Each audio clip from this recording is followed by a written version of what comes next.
Jumpa penulis Pustaka Al-Kausar dengan tema cerita di balik karya. Kalau tadi mungkin acaranya banyak lebih serius ya. Nah, kita pada kesempatan kali ini ya kita akan berbincang-bincang santai dengan para penulis Pustaka Al-Kausar. Pustaka Al-Kausar ini sudah berdiri sejak tahun 1989, sudah sekitar 33 tahun, dan sudah banyak melahirkan buku-buku atau menerbitkan buku-buku, baik buku-buku yang berasal dari luar negeri ataupun buku-buku yang ditulis oleh para penulis lokal. Sudah ribuan buku diterbitkan oleh Pustaka Al-Kausar dan juga sudah banyak penulis-penulis yang dilahirkan dari pustaka. Motivasi untuk menjadi penulis sebenarnya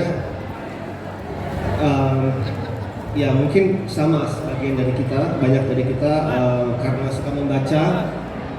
Kalau Al-Fakir sendiri menulis itu karena suka membaca kolom opini dan editorial di surat kabar sejak dulu, meskipun nggak ngerti, cuma dibaca aja karena senang dengan cara mereka mengurai sebuah tema gitu. Tapi itu hanya sekunder. Tapi yang pertama pada akhirnya Al-Fakir bersyukur pada Allah Azza wa Jalla sebab motivasi itu tidaklah ada melainkan ia pemberian dari Allah. Artinya masing-masing dari kita itu dimudahkan untuk sesuai apa kita ditakdirkan. Jadi ada seorang yang diberi motivasi lebih dalam menulis, ada yang berkarya dalam bidang lain dan seterusnya. Jadi ini semata-mata karena pemberian dari Allah Azza wa Jalla. Jadi Pak Wisnu, kalau kita lihat di belakang layar ini hampir buku-buku karya Pak Wisnu ini temanya serius ya. Temanya sejarah dan kajian pemikiran Islam. Nah, kira-kira kenapa memilih tema-tema serius seperti ini? Iya, dulu kakek penulis itu seorang veteran.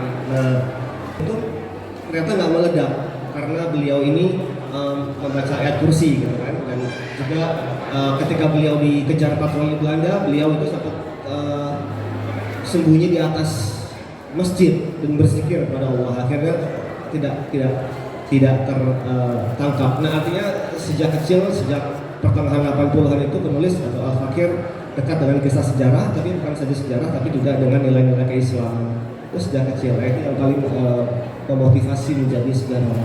Apa kira-kira yang ingin ditawarkan atau disampaikan ke penulis terkait tema-tema? Kalau kita lihat di belakang ini kan ada tentang Fir'aun, Haman dan misteri piramida ya, kemudian Yahudi Madinah, kemudian ada The Art of War Khalid bin Walid, ini khusus strategi perangnya ya, bukan biografinya ya. Yeah. Kemudian yang terbaru yang lebih menarik lagi ada sejarah berhala dan jejak risalah. Kira-kira dengan buku-buku ini apa sih yang ingin Pak Wisnu transfer ya ke pembaca atau ke hadirin sekalian? Jadi kalau Al-Fakir sendiri beropini bahwa ketika menemukan pelajaran sejarah di bangku sekolah itu anak terus terang bosan. Ini opini sih ya, dan ngantuk gitu karena kita menghafal tahun. Ini tahun 80-an dulu, 90-an. Menghafal tahun, kemudian peristiwa, nama konferensi itu penting, tetapi tidak substansial. Kalau kita melihat kepada Al-Quran, banyak sekali kisah yang tidak ada nama peristiwa atau nama lokasi peristiwa, bahkan tidak ada tahun dan tanggal, tetapi esensinya kena. Jadi sejarah itu sebenarnya pertanyaan mengapa, pertanyaan apa, bagaimana, kapan, di mana itu penting, tapi dia tidak substansial. Nah, merujuk pada Al-Quran semampunya. Jadi tema-tema ini adalah tema-tema yang menurut sependek yang penulis ketahui belum banyak minimal diangkat, sehingga banyak sekali hal-hal yang dapat kita gali dari Al-Quran, termasuk kisah-kisah, sebab sejarah itu kan membentuk identitas. Jadi ketika kita menggali sejarah dengan cara pandang Islam dari Al-Quran, maka insya Allah identitas kita terbentuk dengan benar sesuai fitrah itu. Iya, Al-Quran dan As-Sunnah tetap sebagai sumber rujukan dalam penulisan sejarah. Kemudian tentu saja banyak pengalaman-pengalaman menarik ya, pengalaman-pengalaman yang berkesan ya, termasuk juga mungkin buku yang paling berkesan yang Anda tulis gitu ya, selama ini yang paling berkesan dan Bagi Anda tuh apa? Termasuk pengalaman-pengalaman yang paling berkesan sejak menjadi penulis ini. Baik, insya Allah tahun ini 7 buku ya, tapi selama ini so far sih 6 buku. Nah, dari 6 buku itu ada 3 buku tentang tokoh.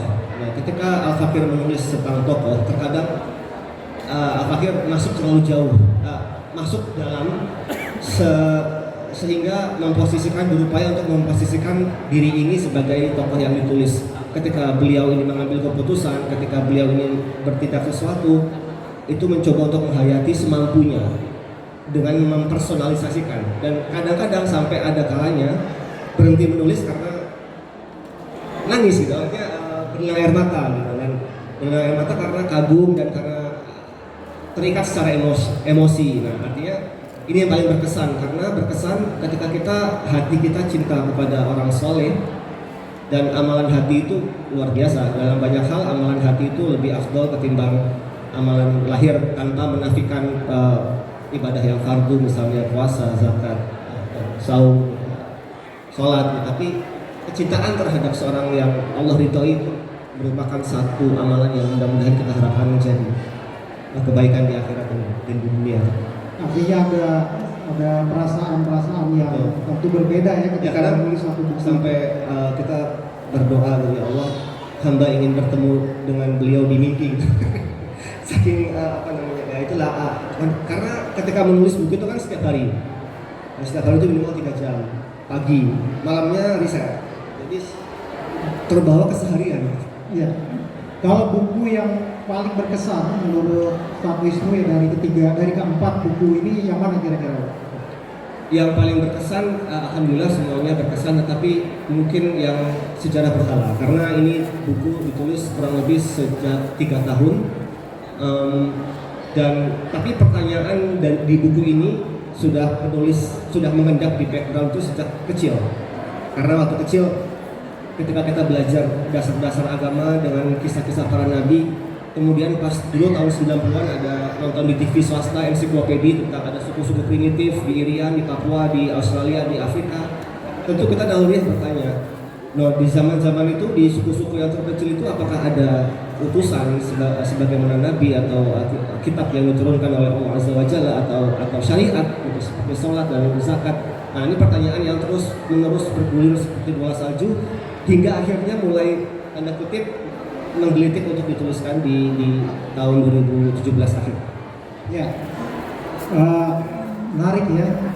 Sebagai seorang penulis gitu ya, tentu kan banyak dapat inspirasi atau ide-ide dari ketika untuk menulis. Ada nggak buku yang sangat menginspiratif dari yang selama ini dibaca, dan juga mungkin ada buku favorit lah selain buku karya tersendiri ya, buku favorit yang memicu semangat gitu ya, atau memicu atau memotivasi untuk menulis, kira-kira apa? Ada banyak sih, cuman kalau untuk buku yang selalu Al-Fakir jadikan rujukan sejak buku pertama sampai buku yang ke-6 atau ke-7 itu adalah Ibnu Hisham. Adapun kalau misalnya dari cara mengurai, Al-Fakir suka dengan cara Ibnu Hisham ya. Ibnu Hisham dan juga Ibnu Qayyim al-Jauziyah, sebab beliau ini ketika membahas satu tema atau satu pembahasan, beliau melakukan pendekatan dari multidimensi, dari berbagai spektrum. Itu sangat detail sekali dan sangat menginspirasi. Ya, terima kasih untuk